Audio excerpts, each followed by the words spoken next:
Hello, beautiful friends. Wow, it's so amazing to be here with you as always. And today we had a big day earlier on the call. It was a big revelation that will be posted on YouTube today or tomorrow. And this call will be different by design, but in a way, just continuation of everything that we do here. I am recording this, so again, this too will be posted just so that all the information is available.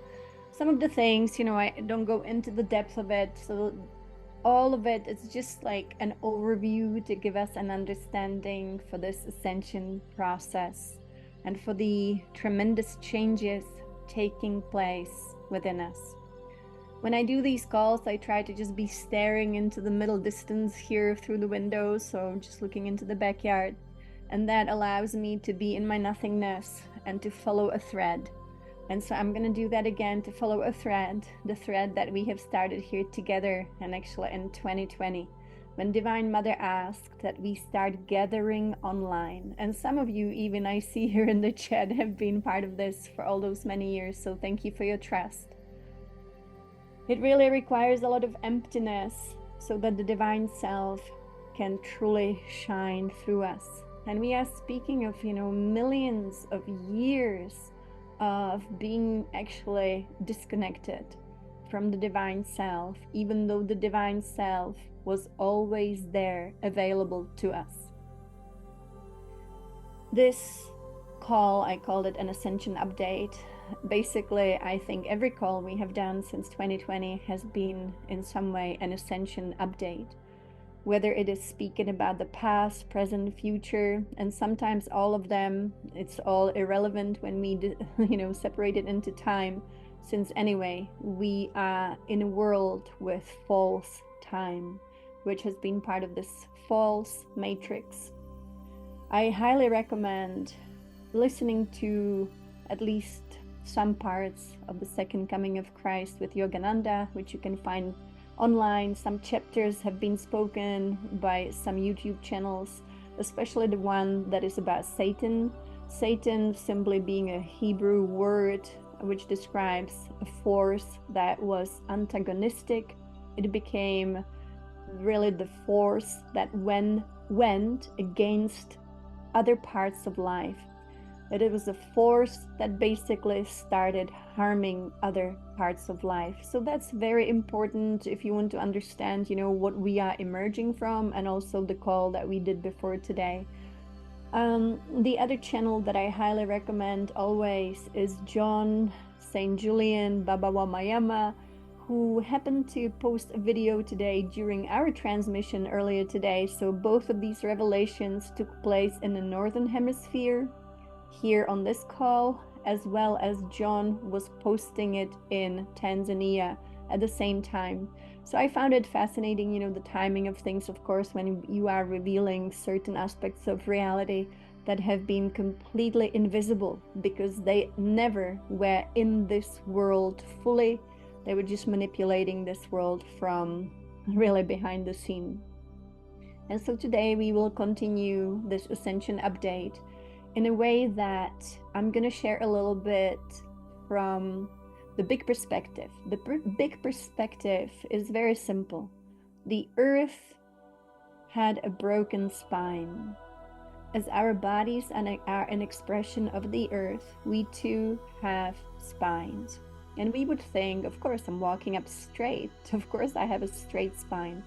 But our multi-dimensional spine was broken, and that created the disconnect between us and our divine self on top of the spine as the luminous sun, the luminous source that is eternal and unchangeable. The divine self is an aspect of us that has always, of course, existed. It never ceased to exist.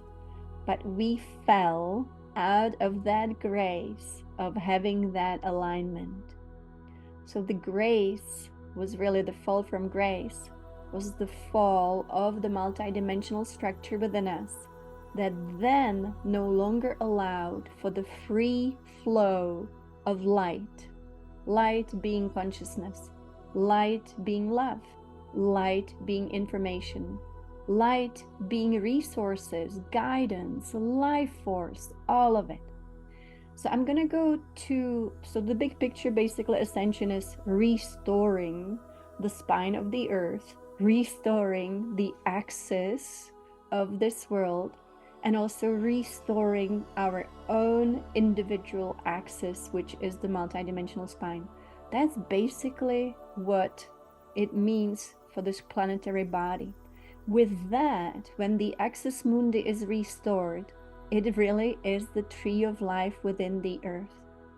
Maybe you have seen the pictures I used to show them, where there is a tree of life within the earth. And of course, when it is lopsided, the crown doesn't reach the divine reality.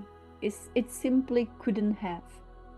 And so all these avatars, including the ones you are so familiar with, like Yogananda and, Swami Kaleshwar, that many of you have worked with his teachings and with his students, those incredible beings coming directly from source, because they came directly from source, they were bringing unbelievable illumination.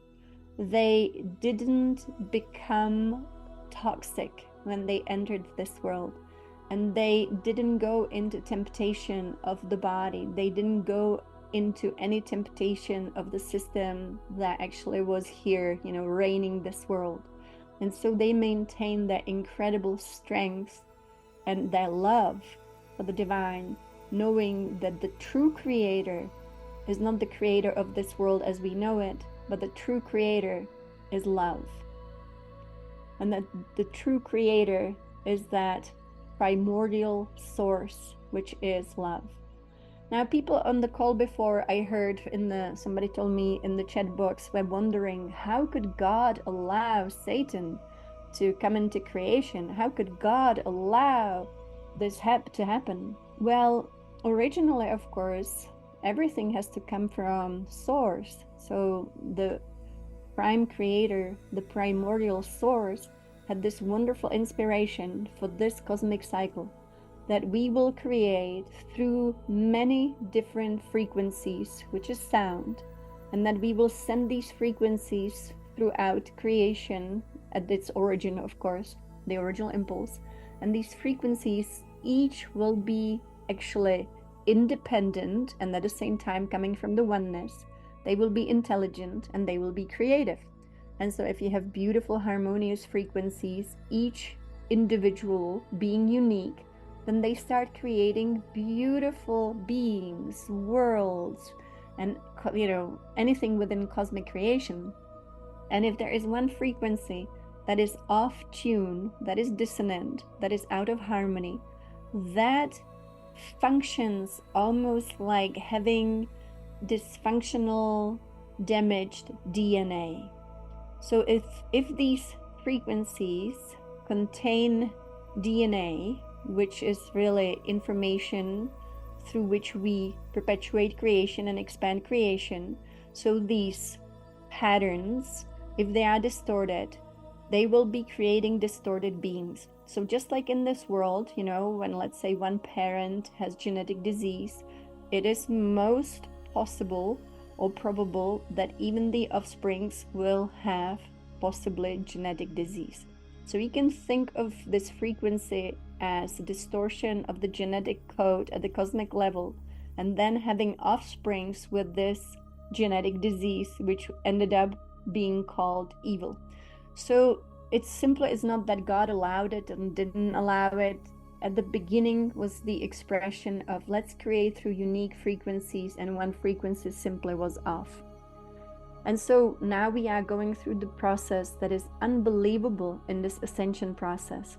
It is the really integration of all back into harmonious frequencies. It is kind of like a self-correction within this cosmic cycle. And that's so unbelievable. Self-correcting cosmos. And nature is self-correcting, of course, because cosmos is nature.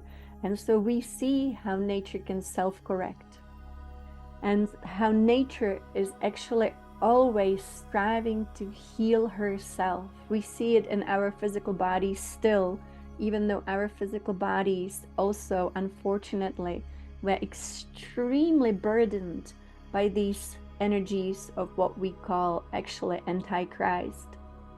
And so I'm going to focus on this ascension process and our physical body, and what role does our physical body play, will play, and used to play. So we are all in physical bodies here right now. And because we've been for millions of years participating in this experience of planetary living, then we have been through different states of our physicality. At the beginning, the earth belonged to the queendom of divine reality. At the beginning of creation of life on planet Earth, the earth was not a fallen world. Of course not. So the earth belonged into the cosmic dream, which was to be filled with beauty, ever expanding beauty, all these harmonious, unique frequencies, and they would be called really the serpents of light. And it is the way that the electromagnetic wave moves. It is the sinusoid movement, and so it's like a wave, the serpent of creation. So you see, maybe in Egypt you have a hieroglyph where you see the sun as the source, and from the sun you see serpents coming out. These are the serpents of creation, the frequencies that were 90% or more harmonious, and they understood and felt and constantly experienced their oneness with all life. And then those would be the serpents of light. And then there was that one frequency that I mentioned that just came out with this kind of damaged DNA, and it turned against all the other frequencies, and that became the serpent of darkness. So that a little bit explains to us also the stories we have about, the serpent of darkness. So originally the earth was created to be really a beautiful planet within the cosmic dream, within which all these beautiful serpents as frequencies are creating. The sound creating beings of love, creating experiences for love, and all the qualities of the divine that we know as the 12 qualities of divinity. And so everything was this beautiful combination of beauty, love, light, joy, bliss, and all that you can imagine, all in harmony, all following the creation principle, which always is the underlying oneness of all life. And all was built upon the underlying oneness of all life, upholding this creation principle. However, there was that one force, the serpent of darkness, the frequency of darkness. And I don't mean dark as dark light. No, this was really what was out of tune, dissonant, not harmonious, not experiencing the underlying oneness of all light, not actually expressing it either, but constantly feeling separation, creating that which is separate within creation. But of course that is impossible, because there's only one creation, one source, one what we would call prime creator, primer source, primordial source. And so everything that comes from the source has to be within the field of oneness, and there is nothing that can be separate from that, just simply nothing. Everything that seemed to be separate would actually just be an illusion. So that's why there is no such thing as us against them at this level. But of course this force truly was experiencing itself as a separate force that started to view the rest of everything as the other. It was lacking this creation principle. It was not experiencing it. It was not feeling it. It didn't want to be at all part of the one creation. And so it spread like a virus through several worlds, but not on the earth just yet. the Earth was actually experiencing beautiful evolution that was initiated by some of the great beings that today, for example, we know as Yogananda.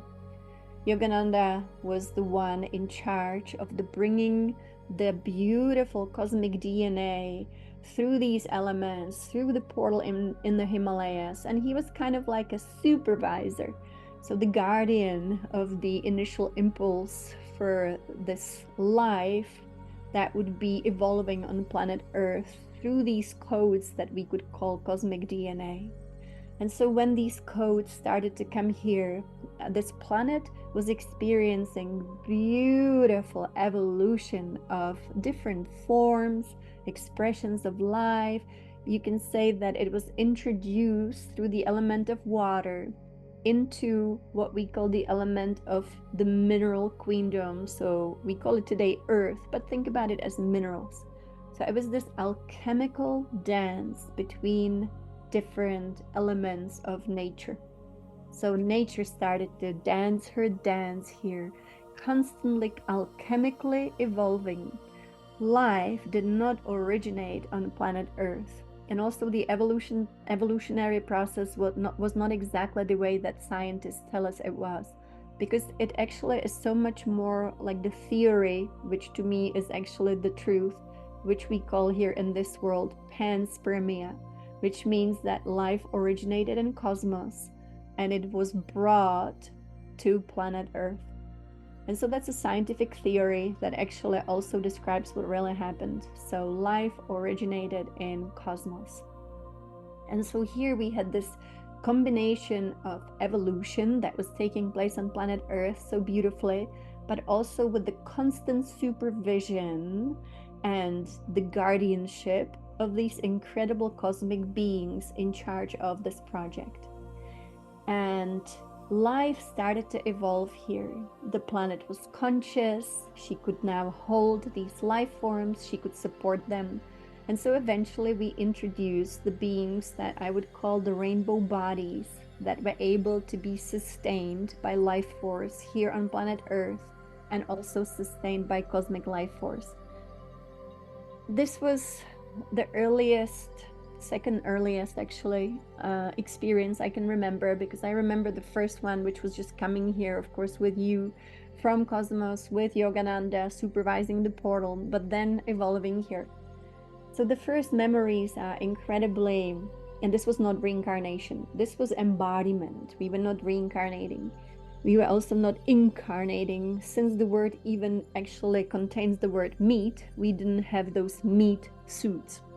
And so we were luminous rainbow beings of light, to be completely sustained by life force, by really God energy, by God essence, and also to be sustained by the life force within the Earth. The Earth, even though she's a very tiny little planet within creation, to us, little beings who were coming here in these rainbow bodies, we didn't come through birth, so we were not birthed, and we didn't leave through death. It didn't exist. Birth and death were introduced later, actually, after the fall. And so originally it was embodiment coming into these rainbow bodies. Truly, we have a picture here of a rainbow body, but here already you have like a very specific humanoid form. We were so much more, translucent. So we didn't have the need for money.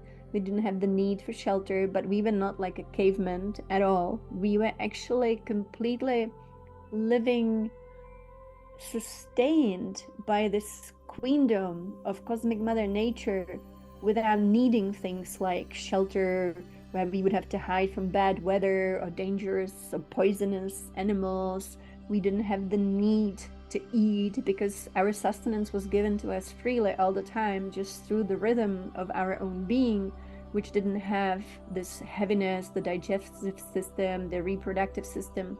Everything was more like operating on light. So that was many different experiences we got to have here. When we wanted to create what we today call children, it was never by, again, giving birth the way we do today and kind of very often unintentionally creating offspring. It was none of that. There was also none of the helplessness that children experience at the beginning of life, depending on their parents.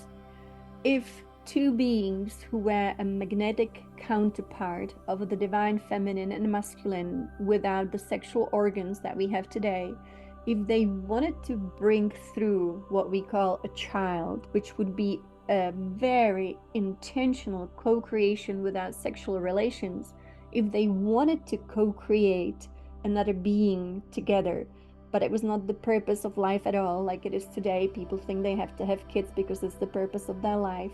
So originally that was actually not our purpose. But if we wanted to, as these counterparts were together, they could very, very intentionally really draw from their own light, draw from their own sound, draw from their own geometries, and combine these together to actually create another conscious being. So you can imagine when we go beyond, physiology and biology and all of it, then you can imagine that it's like two artists coming together and co-creating this incredible alchemy and giving birth to something new. So that was how we actually used to operate. We did have the rainbow body, which you would say was channeled through our multi-dimensional spine. So our multi-dimensional spine was completely intact, and it was allowing us to have constant communion with the most important part of us in all of this, which would always be our divine self. Our divine self was always the light on top of our multidimensional spine, like a sun, representing the source, and that part would never, ever, ever change. It would always remain eternal, unchangeable. Very few beings, right, in our recent history here were able to fully embody the divine self fully and completely. But the ones that did, like Ananda Mai, for example, the great saint from India whom Yogananda met, she spoke about herself, and you can tell from the language, the way she describing herself, she was speaking as her divine self. Uncle Jesus, when he was speaking about himself as the Son of God, he was speaking about himself as the divine self. So he actually even distinguished between the Son of Man and the Son of God. Yogananda, he was not much of a being who would speak about himself. He was to be recognized through his words, through his work, through his teachings, and he really never fully revealed who he truly is, and that was to be recognized by those who were ready to recognize the greatness and the truth that Yogananda brought with him as consciousness. But he too was constantly identified with his divine self, and he too had, a body here, but he was always aware of his multidimensional spine that was connecting him really to what we call the kingdom of heaven, the divine reality of who we truly are. And so for many different embodiments without life and death, we were able to experience life on planet Earth. I remember so many embodiments at that time, but never being born and never dying. Always just knowing when the ascension kind of within is happening, which was the spiral of evolution that was always kind of calling us internally towards an expansion and more. And we were all on that spiral of evolution, always evolving, never stagnant, and let alone repeating or descending. So this was not yet the fallen world. Our physicality eventually also started to evolve, and we did have senses. The senses that we had were quite different from the senses that we've had until now, because now we have those 5 senses, and we associate them with the experience of this reality in a way that we consider it to be real. So whatever we can touch, we say that's real. If we can see it, that's real. If we can taste it, it's real. If we can hear it, it's real, and so on and so on. So that is more the fallen design of our being that actually was introduced later by that force that did not want to be in the oneness of all things. So later, there were several different stages that I identified as, the beginning of the fall, before the fall, and during the fall, and after the fall. So there were different interferences that the Earth experienced. And this might be just slightly different from Patricia Cota-Robles, what she shares. But again, it's just different perspectives and how we receive it. But actually, I think it's very much complementary. So this is my own experience. I remember when we also had, of course, here the beings of the elemental queendom, and they were completely visible to us, and we were coexisting here in beautiful harmony with all the beautiful nature, what we call nature devas.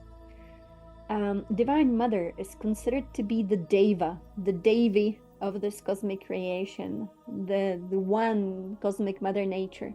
And it is from her body that we get the consciousness for the smaller bodies. So like we would have an earth soul, the soul of the earth, the deva of the soul. We have a tree soul, the deva of the beautiful tree. The rock has a deva. So all of nature has really the body of the mother expressed through smaller fractals of herself. And so we had all these beautiful beings of nature that were visible to us. And we were perceiving all of it not through meditation, because we were in a state of constant attunement. Meditation is an interesting thing because it's a tool that later was introduced so that we can recover ourselves from the fall. But we were simply meditative beings. We didn't have the mind that we have today. And so we were constantly attuned to the divine self without the need to meditate our way, to get somewhere. It was just the way we existed, in perfect attunement to the divine self that then channeled its light through us into our rainbow bodies. So I remember when we had these beautiful beings around us, the water spirits, devas really, and all the way that they embodied here on planet Earth, all of those, the fairy tales, the stories are actually telling the truth of all the nature spirits that we had and that they were visible to us at all times. All of it coexisted in love and harmony. And again, we didn't need to be sustained through killing something else and eating something else. But we did enjoy things like the ethereal expression of this earth that we could call fruit, but without digesting the way we digest today. The first arrival of evil that I experienced, so there were two different stages that I definitely experienced as the arrival of these evil beings. The first one was very interesting, and it was the arrival of these beings who came surprisingly in white skin and white bodies, which to me didn't seem of the earth. And that was just my perception, the way I perceived it when I experienced the embodiment during this period that I refer to as the civilization of Mu. And so these beings came, and they were in their nature very crude, very patriarchal, in very rough energy. And the energy of the earth to me, she was always expressing herself in different tones of brown. And this was very surprising to me when I started to experience it, because even archaeologists recently, I saw a published scientific article, discovered and stated that even Europeans used to be brown-skinned originally. And so I would definitely agree with that the expression for the physicality of the earth originally was a shade of brown, various shades of brown, on this earth. And that would be so interesting if you think about racism, how, it kind of took over this world. And to me, the white skin itself, without the wonderful pigment, it actually came from these toxic beings who brought with them this evil tendencies. So that was my first experience when they came in. Now, that was just one. And then the next experience that I had, which was very interesting, and that all relates to the physical body, was when these beings, of course, started to spread around the earth, and their negative energy was very intense. They truly didn't have the love consciousness. They truly didn't embody oneness. And the way that I perceive them is that they were extremely lustful, and today we would call it sexual. And so that was the beginning of the fall. I experienced another thing with Divine Mother that relates to our physical body. In 2017, when she first came to me in her physical form, and I met my body elemental as a being of nature, actually in a higher realm, so I would say not physically present here in this world, but operating the physical body that we have here from a higher realm. And so I got to meet my body elemental as a divine being of the Davic kingdom, the queendom. I like to refer to it as a queendom because it's of the mother. And so when I met the body elemental of my own physicality, I started to learn about the history of the physical body from the body elemental and Divine Mother. And they took me to a beautiful scene and a place on this planet Earth that truly resembled paradise, maybe what we know as the Garden of Eden.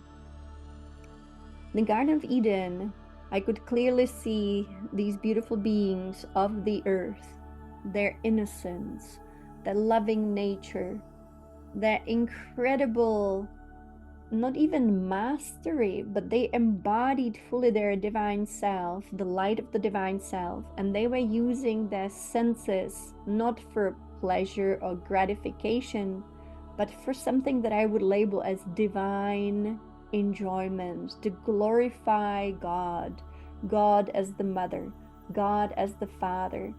And they felt so, uplifted through their ability to experience this planet through their beautiful divine senses. When they touched as love. When they experienced through their physicality, everything was love and also freedom. They didn't experience any illusion through their senses, and neither did they experience any bondage through their senses. They didn't experience any attachment through their senses, and their senses were a tool of their divine self operating through their kind of physicality. And then I was shown that these beings that I was referring to as this discordant beings who didn't experience the oneness of all life, they were not upholding this creation principle of oneness or harmony of love, then these beings wanted to come to the earth, but they needed the physicality to be able to enter and wanted to experience the senses, but not because they would be divinely inspired. They actually, as you can imagine, were motivated by their evil intent. And because the beings here on planet Earth were in these incredible vehicles, the vessels, the bodies that we call the rainbow bodies, and these innocent beings of the earth allowed these evil beings to actually merge with them. And truly, to me, that was the innocence saying, okay, you can come and merge with me, and through this beautiful vessel you can experience this glorious world, this beautiful Mother Earth. You can touch her, you can smell, you can taste. And that was the second impulse of the fall that I got to experience. What then played out is truly what I would call the development of the ego. Today we call it ego, and that's not really, I don't think it fully explains what it is, because ego sounds like a little bit of a psychological, you know, element of our true nature, but it's not. And so these beings, when they merged with these innocent beings here on planet Earth, that I would say is us, or was us, then of course, once they had the senses, they started to misuse the senses. And when evil enters, it only knows how to behave that way. It doesn't know any other way. It simply is so distorted that all its expressions then are distorted. All its behaviors are selfish and greedy, and truly just wanting to gratify itself, to misuse the senses, to have attachments, to form attachments. And so the senses fell into the wrong hands. Now we had the possession of the physical body that was really a being in this world. It was perfect originally. It was not birthed, it didn't die, it didn't know disease, it didn't know aging, and it was definitely not the way our bodies look right now. So the way right now, right, like we cannot imagine it any other way. Of course you have to be born, of course you have to grow up, of course you have to get older, of course you're gonna see some wrinkles and maybe disease, and then of course we all will die. But that was not at all how the process worked before. There was no such thing. It was only transcendence and creation. So when this merge took place, you can think of it as the beings of the earth simply got possessed.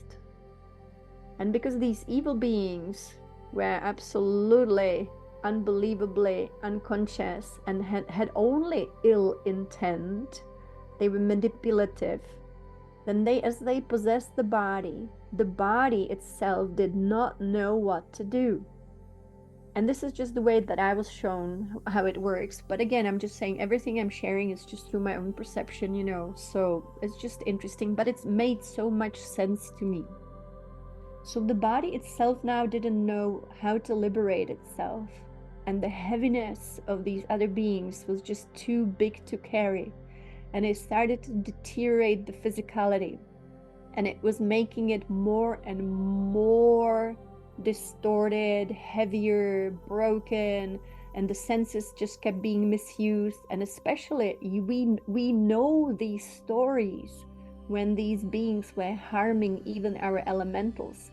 For example, and if it's too much for you, you know, but mermaids, of course, did exist on this planet, and they were seen by the original people of the earth, of course, and we coexisted here in love and harmony and appreciation. But then when these beings came from cosmos and they were very lustful, you can imagine also how even the mermaids and other beings of nature were actually misused. And it sounds like a fairy tale, but actually, as far as I know, this really did happen. And so sexuality, of course, was also introduced by these beings who really were the fallen ones. And the body was trying to shake them off. The body was trying to shake them out, but it couldn't think of any other way but to actually start getting unwell. And so the physical body started to get unwell. And of course, this was a very long process, but eventually this is how aging and disease originated, as a result of these fallen ones. And eventually the design fell even deeper and deeper and deeper, all the way where we started to just be birthed through sexual relations. And you know, it just, you can think of it as millions, many millions years of actually falling deeper and deeper till we ended up here.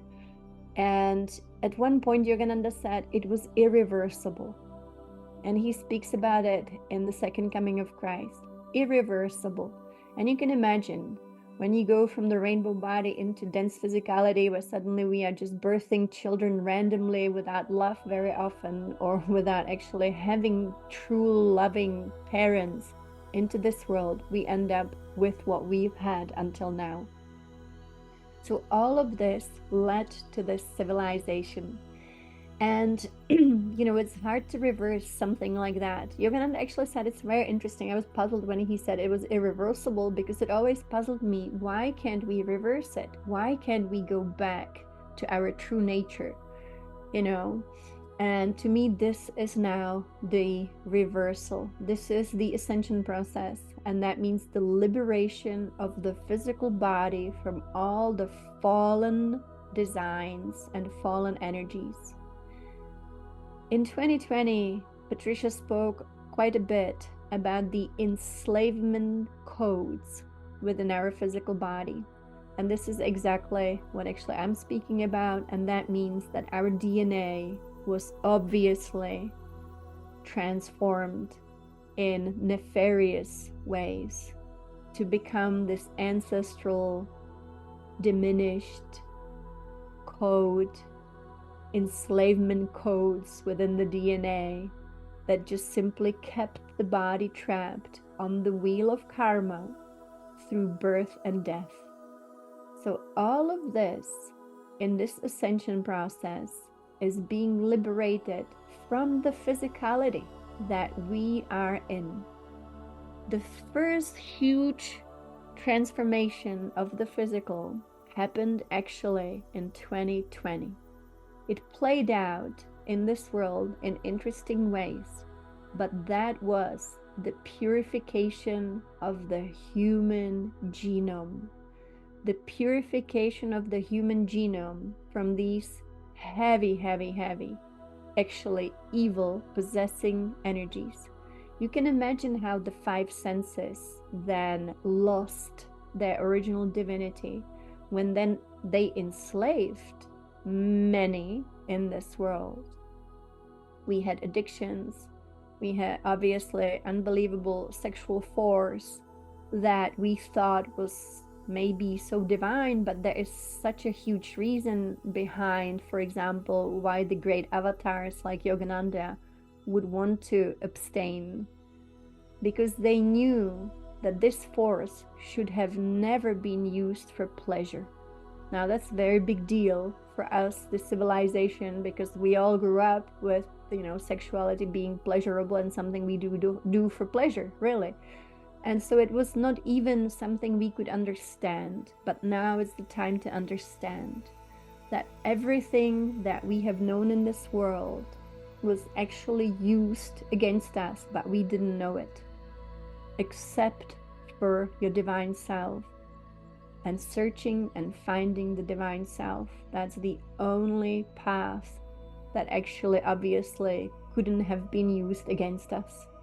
That was the only way out of this. But it doesn't mean that we then ascend, but it means that we can fully operate as sovereign beings within this, what I would call, and many others have called, prison planet.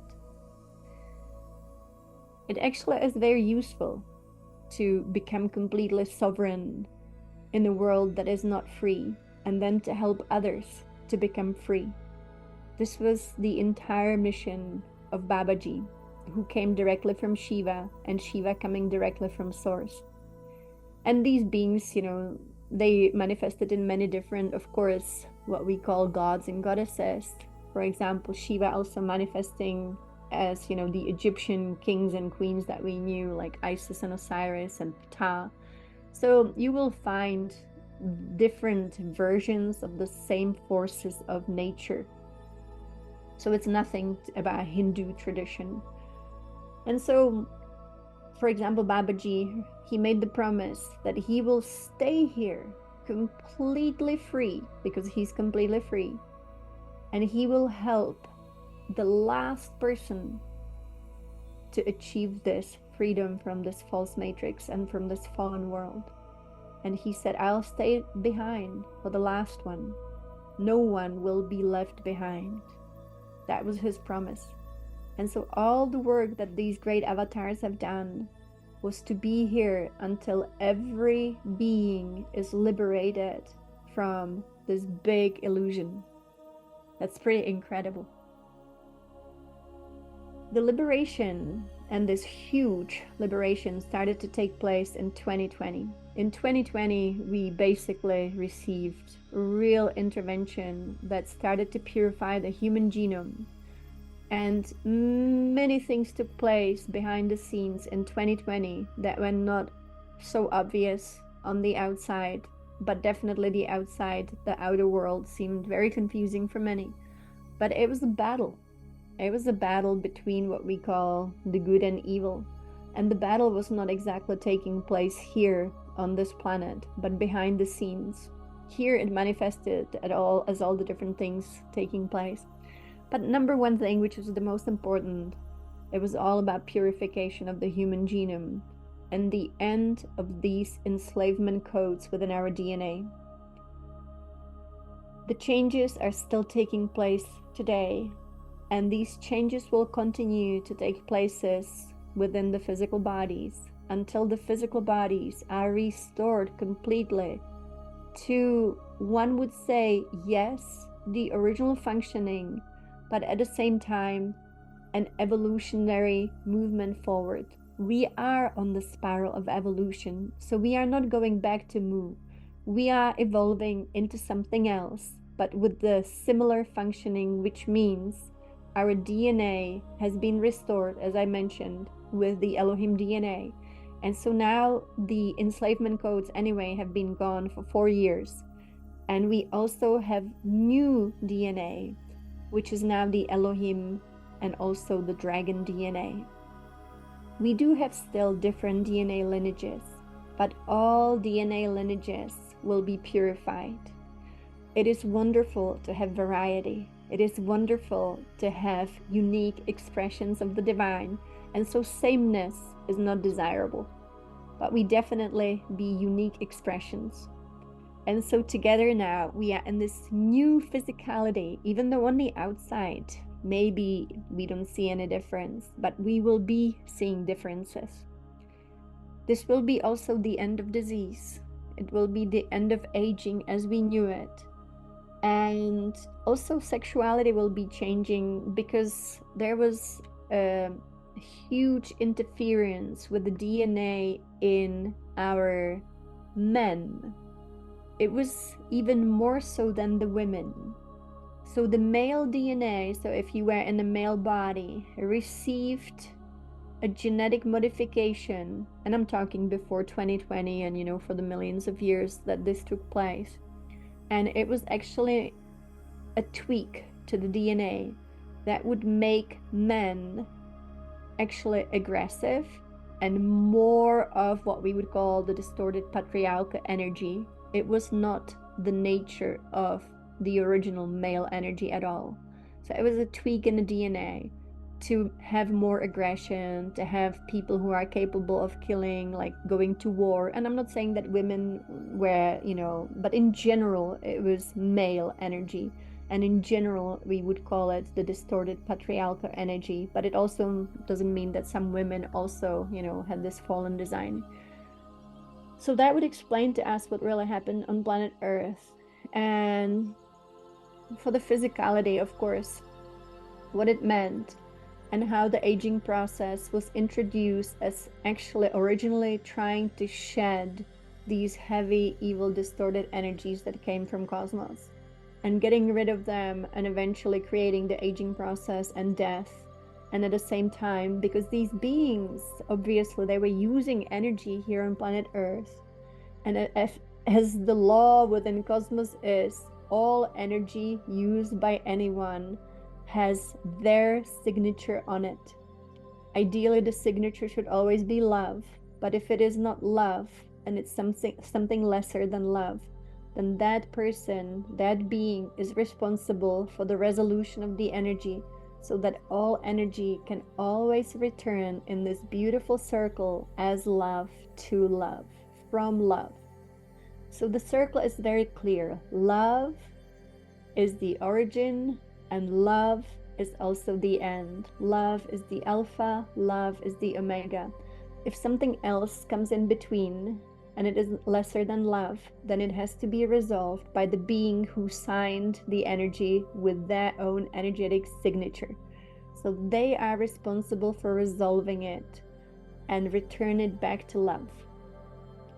So then these unconscious beings, and unconscious is not a strong enough word for who they were.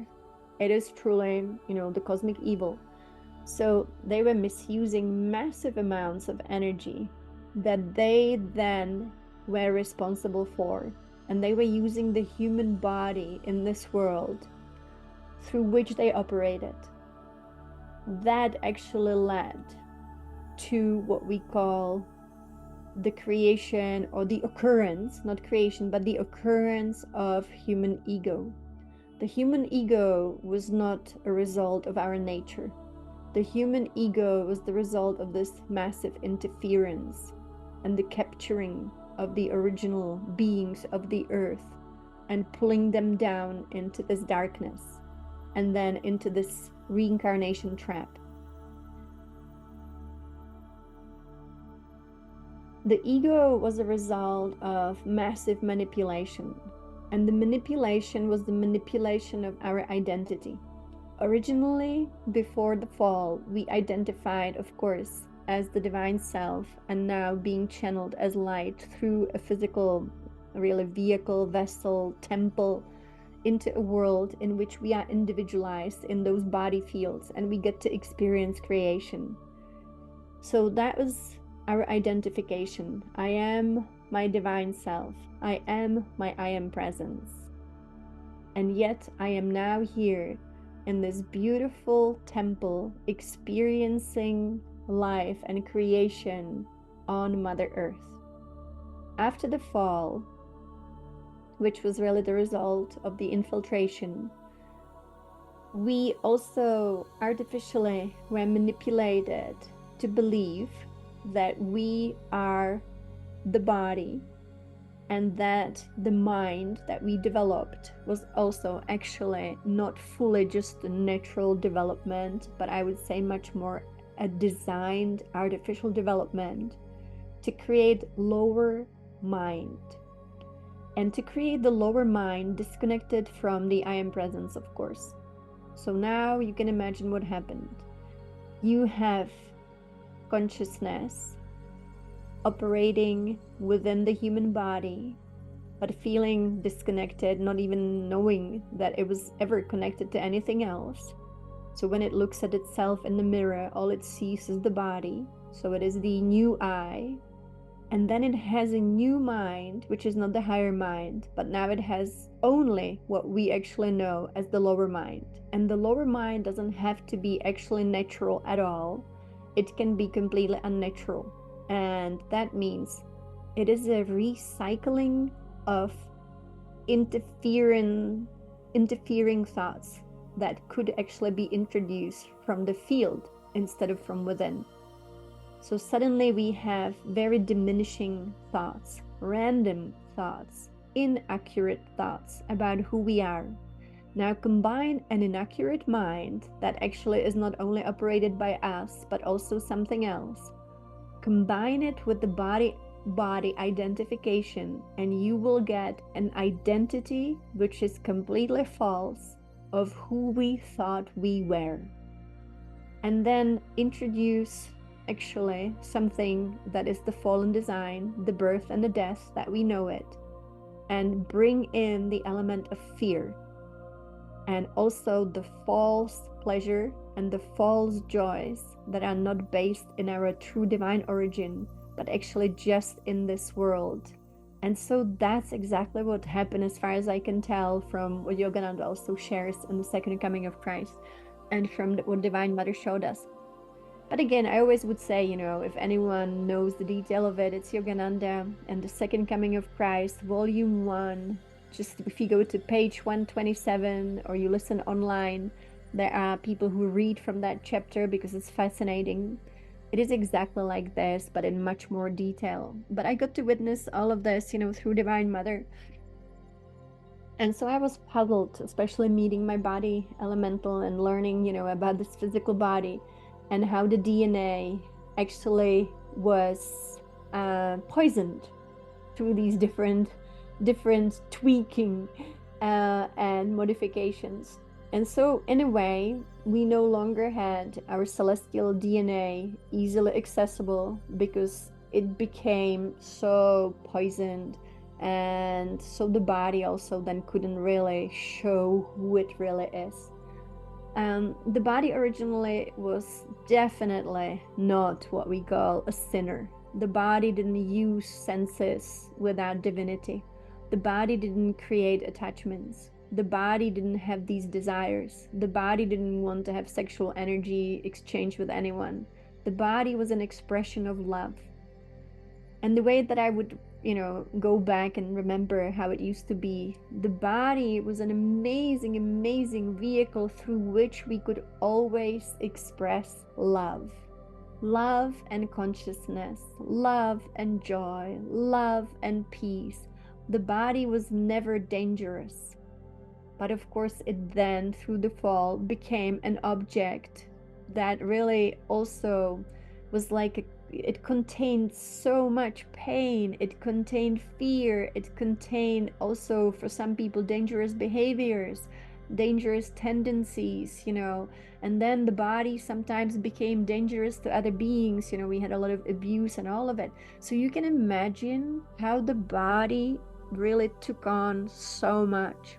And so this ascension process, think of it also not only as the restoring of our multidimensional spine, but also the restoring of the purity and divine design within this body, so that the body once again becomes an amazing vehicle for expressing love, consciousness, joy, kindness, peace, and all that the divine is at the level of our divine self.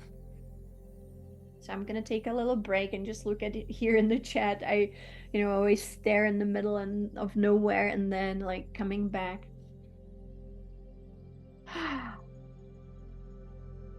Yes, yes, yes. Wonderful. So, this is good to know, because the body has to go through a lot in this ascension process to actually be completely transmuted, transfigured, and liberated.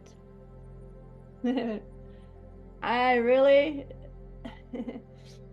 I don't know about the Elohim being evil. All I can tell you, that's not my experience. And I know it's not Patricia's experience either. But definitely, I would say cosmic evil exists.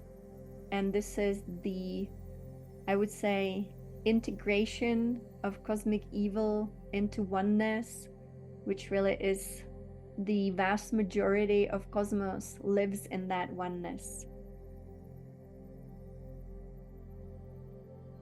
And so, how is this practical for all of us? To me, this is very practical.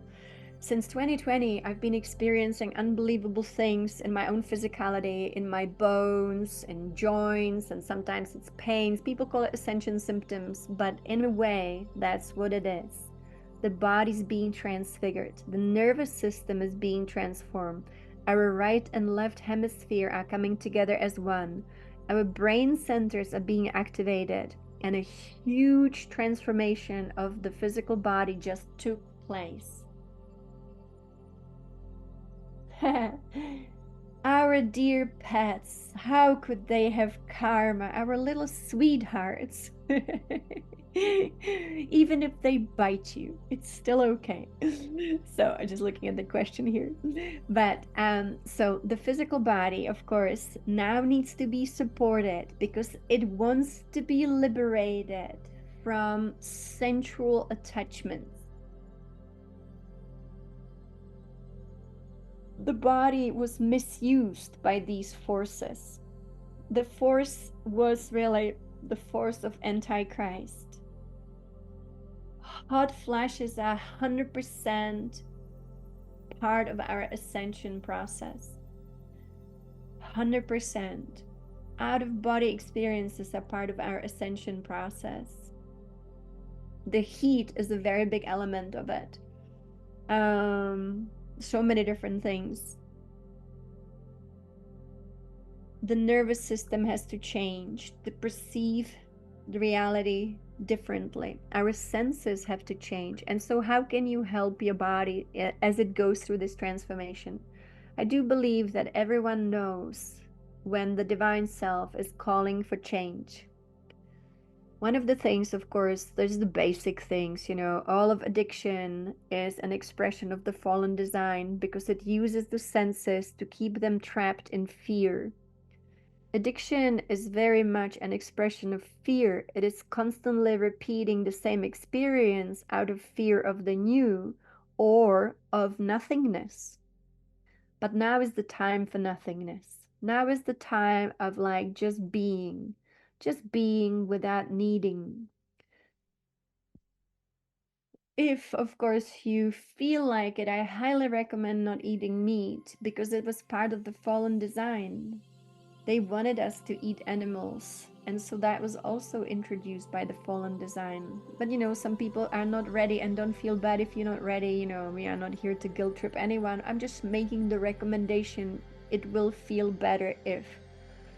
Because right now, we are operating at a completely different frequency, different energy. And this energy is just calling for much more lightness in the senses. No fish, also our dear friends in the oceans, they have different, everybody had a mission here. Fish had a mission on planet Earth. Fish had the mission of sustaining the planetary grid with joy. That was their mission. Everyone had purpose in this creation. No one's purpose was to be eaten. But that was the original, design. So since we're returning a little bit to the original design, but moving forward, fish again will have their purpose, which is sustaining the planetary grid all around the Earth with the frequency of joy. I used to eat fish every day.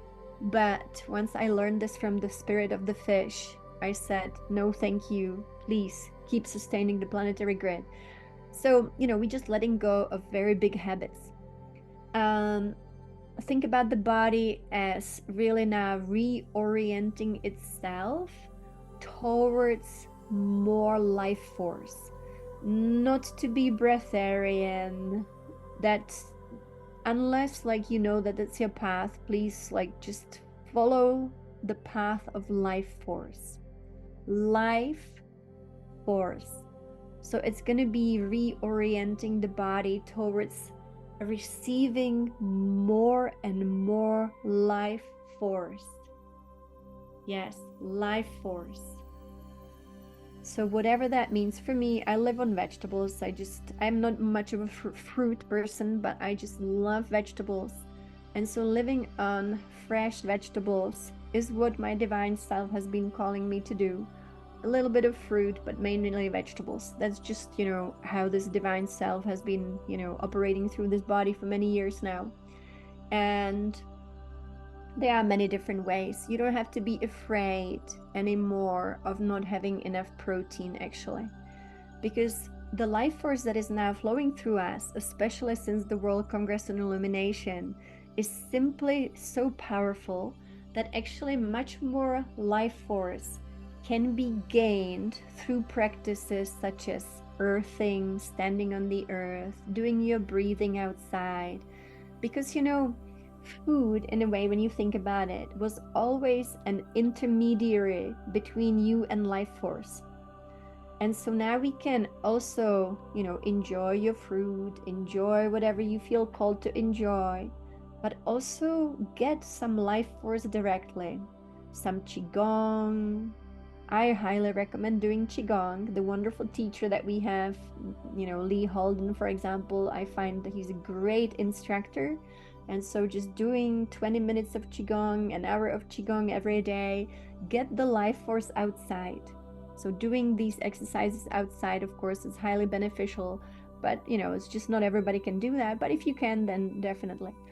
And breathing exercises. The breathing exercises are all about connecting to life force. All about connecting to life force and letting the animals experience their life purpose without disrupting them.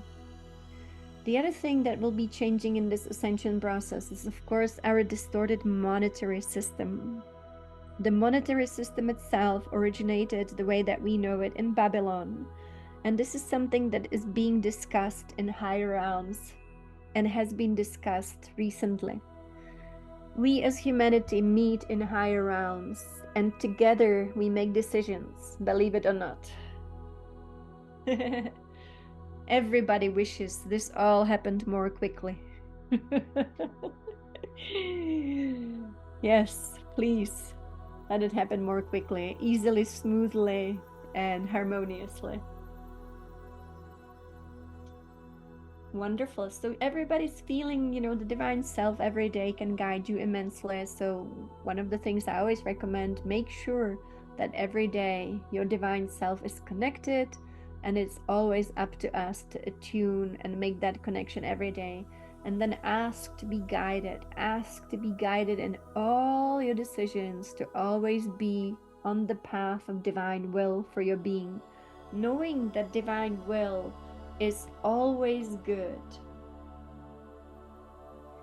So the decisions that are taking place, in higher realms where humanity comes together and they review certain aspects of this world, and then together they receive guidance. So, it's us really.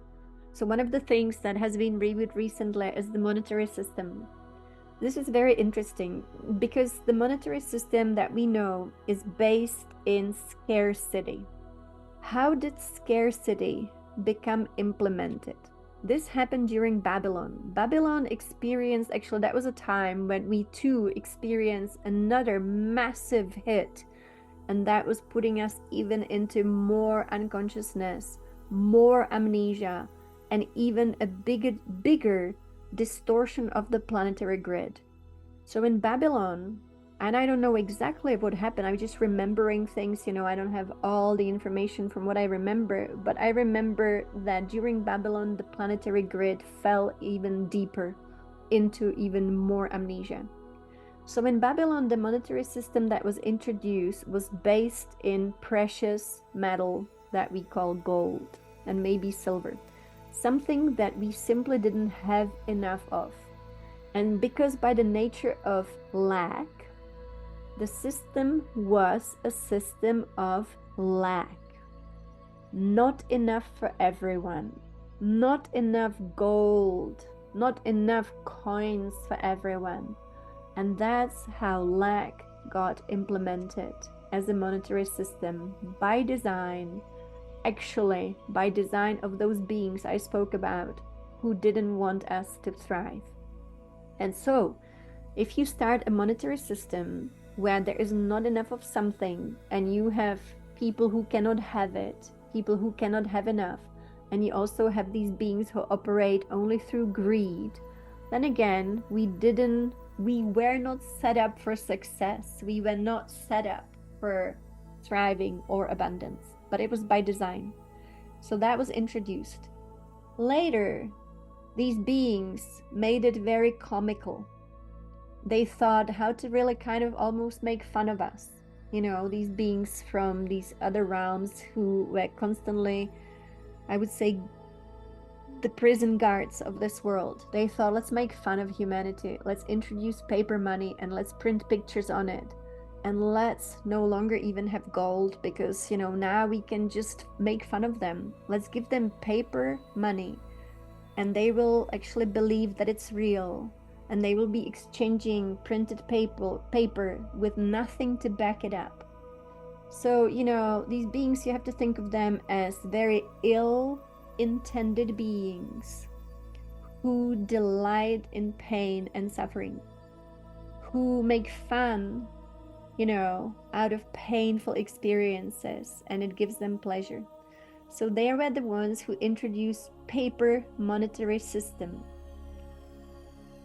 Even better, instead of even printing on paper, the next system was introduced, little plastic cards with non-existing digital numbers. And the more zeros, which is nothing, the better. Again, we would think this is just a natural evolution of our society, but I can tell you the impulse behind it always came from behind the scenes and not the governments. The governments, I don't even think that they knew about these beings, of course, but everybody just became a puppet anyway, and we too became the puppets, of course. Very few had the freedom. And so they introduced the digital currency that we have today, really, because it is really digital, right? Who has paper money? Most of us just walk around with those plastic cards, and it only gets better now is just tapping. And so you tap. It's such a wonderful illusion that is so comical when you think about it. And yet so many lives are sacrificed for all of this. The life force within us, the juice within us, the mental body, the emotional body, the physical body is completely influenced by this huge illusion of the monetary system. So really this was about 2 weeks ago, I think, when this all got reviewed by us, humanity, in higher realms, and we received a suggestion, which was kind of a funny one, and I don't know how this will play out, but I want to put it into the recording of this for those who listen and for those who will listen, so that we plant the seeds of what's happening in higher realms, and how even in higher realms our monetary system is spoken about. It was suggested to us, since we are only using digital numbers in our computers, why can't everyone on this planet simply receive digital numbers? We have abundance of digital numbers. Everyone now has the incredible opportunity to receive digital numbers, since there is nothing that could limit abundance like gold was limiting. So I say it as it was said to us, because, I was puzzled that we discussed this with those higher beings who are now guiding us through this ascension process and the establishment of this new society, new civilization. Actually, not just a society, but a new civilization. So deeply think about this with me, because it's amazing. Since it is just a piece of plastic, since it is just digital numbers, couldn't everyone have zeros with some numbers in their bank account? And what would that do? What would that do to this civilization if everyone was simply abundant? Think about this deeply. I've been meditating upon this, because what would that mean? I know that we are actually moving beyond. Exactly, money would become obsolete. That's exactly, Veronica, what I concluded through my meditation. Why have it then? Why have it then? Exactly. So please, in your meditations, with the depth of your being that you are, with the embodiment of the divine self that you are, please deeply meditate upon what in these higher realms is happening, how we are being questioned in regards to our monetary system, which was another aspect of actually immense suffering. You can think of it this way: the suffering came for so many. I don't know, but so many, through sexuality, through unconscious birthing of children, through unconscious parents, into unconscious families, through sensual pleasures that very often led to very devastating addictions that too is spoken about in higher realms, that will receive some healing, and through the monetary system, which created suffering for so many, of course, and it was all by design. Divine Mother, she was teaching us about the eventual system that will be the system of the new earth. And I'm not making this up, it's not some kind of like, oh, I want to imagine these things because, I have great imagination. I'm just citing it as is. I always say I don't actually have very good imagination, but I'm a good seer. That's about it. And so what I see, I see. What I don't see, I don't see. But imagination is not part of my speaking. Angela, my love, I actually recorded how evil was created, and it will be the video from earlier today. And I went into some detail. There is so much more to be said about it, but I think it was a good overview. And so I'll post that today or tomorrow, and then this call I'll post as well. It's very different from what we did earlier. So Divine Mother told me and showed me that the future of the Earth, the new Earth economy, if we want to call it that, is actually not exchanging, not whatever that was, bartering, I don't know what you call it in English, but it's actually gifting economy, gifting. We are not going to bartering. Thank you, Rebecca, for posting it. But actually, it's going to be gifting. Even better than that. I was so blown away when she showed me. So blown away. It will be a gifting economy. And she said no one will ever owe anything to anyone. And this is really important. Isabel, thank you. You always affirm many things for me. I love the gene keys because Richard Rath received this incredible transmission, the gene keys, which is about the purification of the human genome. And he constantly mentions the dragonfly, which to me is what we talk about as the dragon DNA here. We will be stepping into gifting economy. And we might want to find a new name for the word economy. It will be truly a gifting civilization all around the world. Now, you know, exactly, for the benefit of all, there will be no one who will be lazy. There will be no one who will be unconscious. There will be no one who will be hoarding. There will be no one who will want more than the other. You know, it's a big shift we will go through.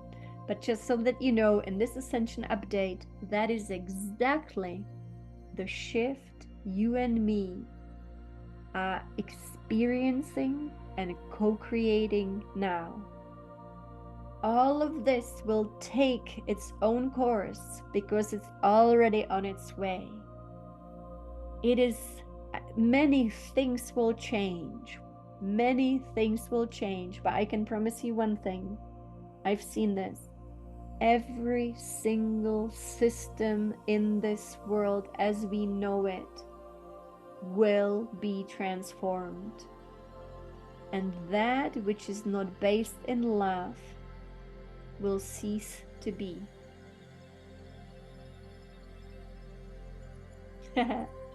Beautiful. So this is the Ascension update for today. I think it's very exciting what's happening. And so how do we move forward? Every day, as much as you can. Meditation, attunement, inner awareness of your multidimensional self, constantly being aware of the true you, which is not this body, not this mind, not the face in the mirror, not the person who was born will die. Complete fearlessness, centering our being in the top of our structure, which is the divine self, and constantly just maintaining this connection. I had a moment today after we did our call, you know, I spoke a lot about the forces of darkness and I wanted to center myself after back into completeness before even stepping outside. And so I took 10 minutes and I was just chanting for 10 minutes. And I was using the chant that Yogananda recommended we do to invoke the presence of Divine Mother. Om, Aim, Klim, Saum. And I just did 10 minutes of Om, Aim, Klim, Saum. And immediately you can shift yourself back into that pure alignment with no consciousness of anything else but your own God consciousness.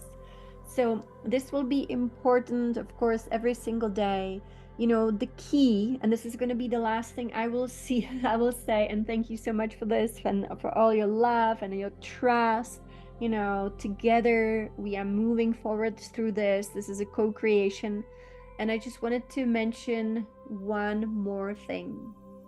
Always think of yourself as that beautiful energy field. This energy field is what you are in charge of. You are the incredible being in charge of energy. And you either allow or don't allow certain energies to penetrate you. What we see here on the outside now as this reality is only the residue of the falling false matrix. It is falling, but it has a residue. It's always the last aspect of reality to change. In this false matrix, the interfering energies always wanted to penetrate us and pretend to be ours. All the disempowering thoughts that we had, and we thought, I'm depressed, I don't feel good, I'm not good enough. I would say very, very, very often, none of those thoughts came from within, but they came from without, into the field as interference patterns. Not our truth, but of course we believed it. I totally believed it too, until we cracked the code and realized, hang on a second, they try to tell us that we are not good enough and that we constantly have to get better and be better and work on ourselves endlessly, endlessly, endlessly. And yet we already are enlightened as the divine self. And so now it's up to us what we allow into our field. And I say, allow nothing but love, and just simply say no thank you to everything else. And so it is. We are walking fields of incredible solutions.